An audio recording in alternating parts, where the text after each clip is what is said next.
Hello, my name's Osha. I like talking about US presidents, and today I want to talk briefly about the checkered relationship of our founding fathers and presidents with the press.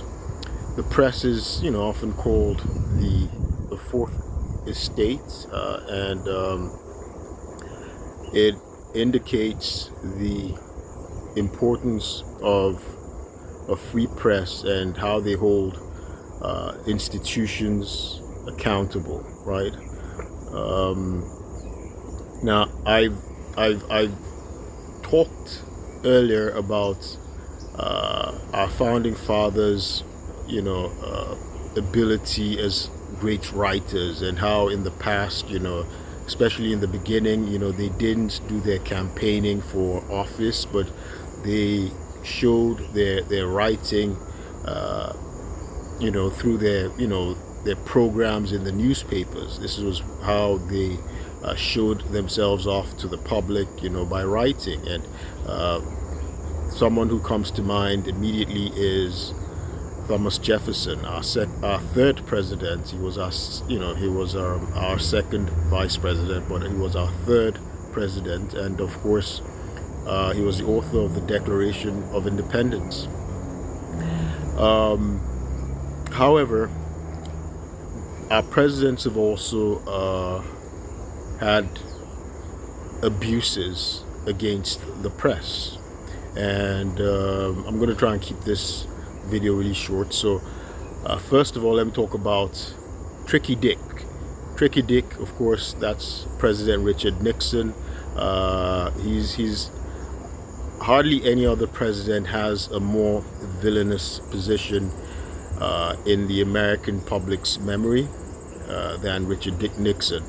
Everyone knows the Watergate scandal, and subsequently every infamous incident is in politics consequently is dubbed with a suffix gate, right?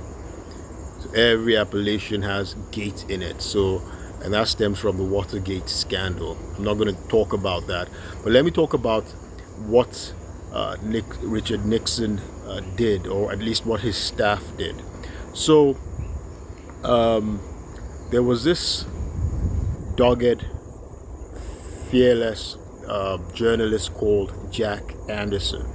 Jack Anderson had broken a story in the late 50s, around the time, and around the 1960 presidential election, in which the two primary candidates were John F. Kennedy for the Democrats and the incumbent vice president of the U.S. at the time, Richard Nixon, for the Republicans. Now, Richard Nixon barely lost to John F. Kennedy. However, Richard Nixon attributes his loss to a publication by Jack Anderson. Jack Anderson had exposed a loan which the billionaire and probably richest man in America at the time, Howard Hughes, had made to Richard Nixon's younger brother. I don't know if it was young. Anyway, he's his brother. And so Richard Nixon has, had always claimed that he would not have lost if that exposure from Jack Anderson, the journalist, had not been made. So while Nixon was president, his counsel, a guy called Charles Colson,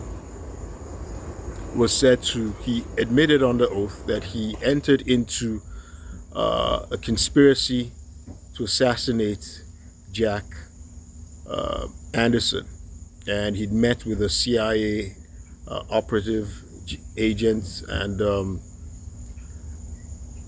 considering various methods to assassinate the journalist that Nixon hated so much. That's Jack Anderson. One of the ways that they planned was for him to stage a mugging in which he would be killed. Another method they planned was for the CIA to spike, to lace his Anderson's car, his steering wheel, with LSD, so that he would become high, intoxicated with the drugs, and he would have an accident and die.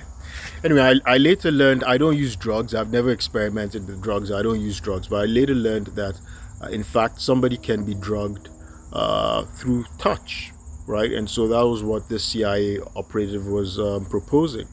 In any event, they didn't pull off the assassination. It was forestalled because of the Watergate scandal. Charles Colson was implicated in the Watergate scandal. He was one of, I think it was one of, several people who were part of the Watergate break-in and to defame, one of the Nixon's enemies. So consequently, he went to prison. But he only spent 7 months in prison, and when he came out, that's Charles Colson. When he came out, he became a preacher, and a very successful preacher. He became famous. He won. He got awarded several doctorates and things like that. Interestingly, anyway, Charles Colson graduated from my alma mater, George Washington University Law School. So it is sad, but his case is not the only, Nixon's case is not the only one in which journalists were attacked for doing their job by our public servants. Back in the 19th century, right? Again, you remember I'd mentioned that one form of campaigning and the way our politicians attacked one another was through writing. They would write anonymously. They'd circulate pamphlets and everything. And so the Federalists, they had a paper they sponsored. I think that was New York based, because the Federalists were very strong in New York, and the Democratic Republicans led by Thomas Jefferson, they also had their own newspapers. One newspaper they had, I think it was called the Richmond Recorder. So a part owner of Richmond Recorder was a guy called James Callender. So James Callender had been an ally of Thomas Jefferson, and so he attacked the Federalists, and especially Alexander Hamilton, very viciously, constantly. So James Callender was actually a Scottish immigrant. So he was a Scottish nationalist, and back in Britain, he used to attack the British government, and so they issued an arrest warrant for him, and so he fled. He was able to escape England, and he came to America, and he settled in Philadelphia. And because he was a noted journalist, he was very skilled as a pamphleteer, he started to work on behalf of Thomas Jefferson and James Madison to attack the Federalists led by Alexander Hamilton.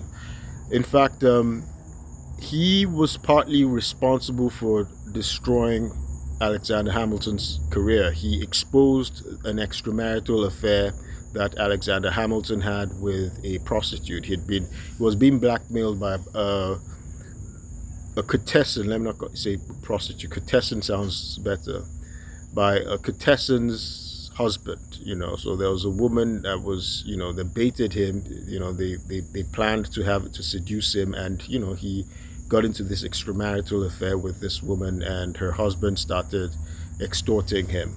And so it was this journalist James Callender who exposed him. So James Callender was used to attacking the administration of George Washington, and Alexander Hamilton was the most powerful man really in George Washington's administration, and he was a leader of the Federalist Party. So subsequently, when John Adams became, president, he continued to attack John Adams. So you remember Thomas Jefferson was a rival to John Adams at this time, and so Alexander Hamilton, supported John Adams in passing the Alien and Seditions Act, which was a very horrible law at the time. And it was during the time America was in a quasi war with France, and so the rationale for passing the Alien and Seditions Act was that, well, to be able to detain and deport immigrants who they felt were a threat to national security because they were really proxies or surrogates of France, And so guess who was an immigrant? James Callender. He was a Scottish immigrant. And so that was the purpose of this Alien and Seditions Act. And of course, the seditions part of it was to be able to suppress the press.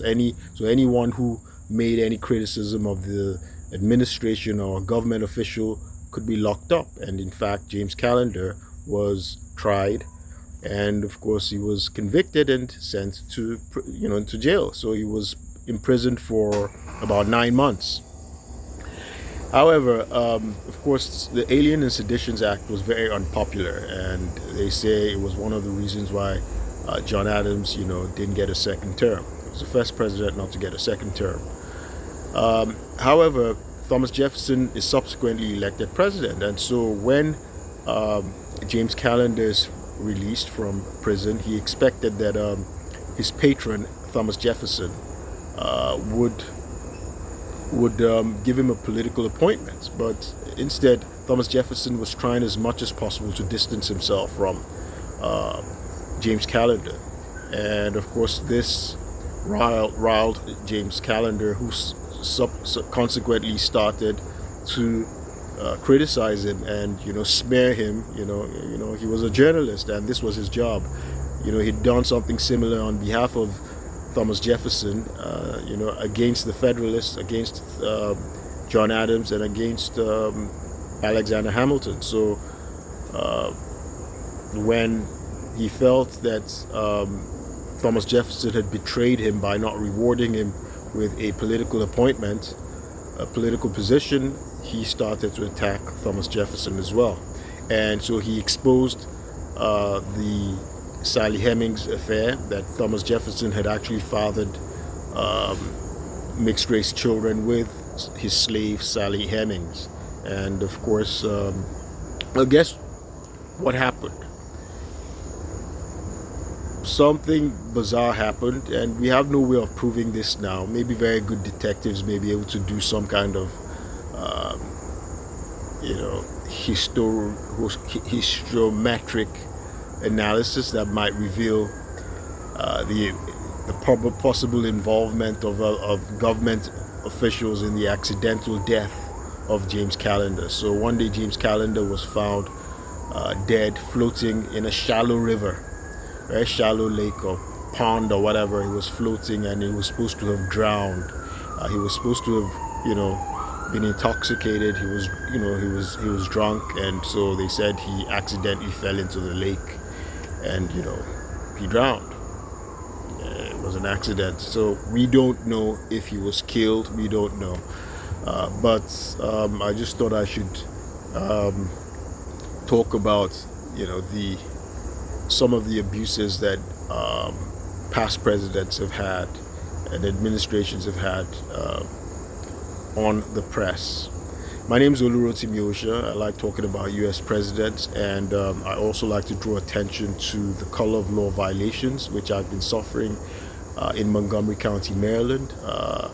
and abusive process. It's a civil rights violation by the State Attorney's Office of Montgomery County, Maryland. I'm a law-abiding American citizen, and I was working in the federal government when on May 16, 2023, without notice, without warning, I was ambushed, locked in my home, and I was assaulted, brutalized by Montgomery County Police and other agents, unknown agents, I don't know, but I was gassed, I was tasered, I was almost killed, and trumped up charges were filed against me. I was robbed, my home was destroyed, and it's over 2 years now, and I've had no redress, I've had no opportunity to be able to speak in court, to be able to say what happened. The police officers, I've already reported them, I've reported the state, I've reported everything, but all of these things, in spite of everything, I've only received boilerplate responses. I'm asking for justice and accountability, and for the American public to know the abuses some public officials do. So I've been targeted. I'm an American citizen, but I've been targeted because I was doing my job and reporting fraud and misconduct in the Department of Navy and Department of Defense, it appears, and rogue agents, rogue federal employees engaging in misconduct may have instigated and suborned Jide Warere, a man possibly with dementia. Definitely he's a lunatic, impersonating himself as my uncle when he's not. And he fabricated and perjured an emergency evaluation petition, which ostensibly brought about 40 cops who falsely imprisoned me in my home, violated my liberties, my constitutional rights, tased me, removed me naked, and dumped me in a hospital, falsified their incident reports, and they committed a crime. So this is America, not a banana republic. But as I just exposed, and I just, in my earlier expose, you see that we've had rogue federal employees, we've had rogue government employees who've abused the law.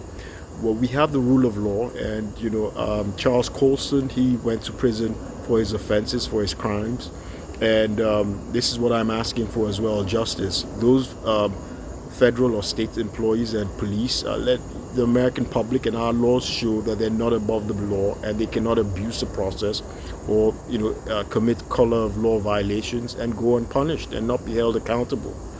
Again, my name is Osha, and I'll keep you posted. Thank you.